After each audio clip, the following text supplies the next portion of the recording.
12 अगस्त 2025 को भारत की संसद ने 2 ऐतिहासिक विधेयकों को पारित कर देश के कराधान और खेल प्रशासन में व्यापक सुधारों की शुरुआत की है।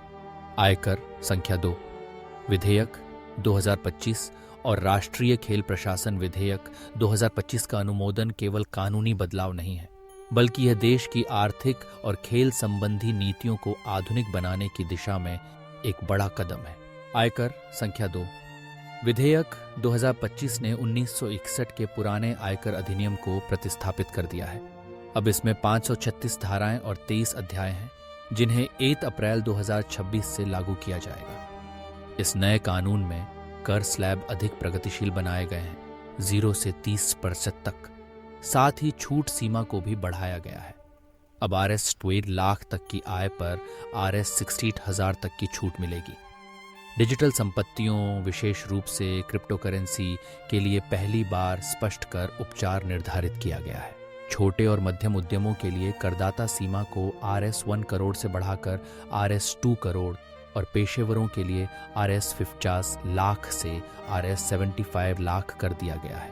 इन बदलावों का उद्देश्य कर कानूनों को सरल बनाना, अनुपालन को बढ़ाना और विवादों को कम करना है। ई फाइलिंग, त्वरित रिफंड प्रक्रिया और शिकायत निवारण तंत्र को भी मजबूत किया गया है, जिससे करदाताओं का अनुभव पहले से कहीं अधिक सहज और पारदर्शी होगा।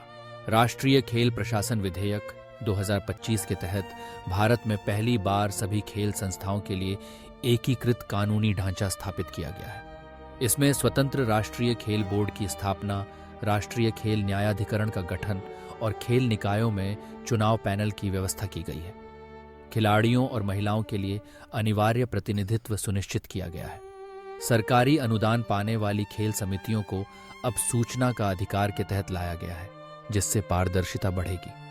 सुरक्षित खेल नीति के तहत महिला और नाबालिग खिलाड़ियों की सुरक्षा के लिए आचार समिति और शिकायत निवारण तंत्र आवश्यक बनाए गए हैं। डोपिंग मामलों में अपील पैनल के गठन का अधिकार केंद्र सरकार को दिया गया है, जिससे निष्पक्षता और जवाबदेही सुनिश्चित होगी।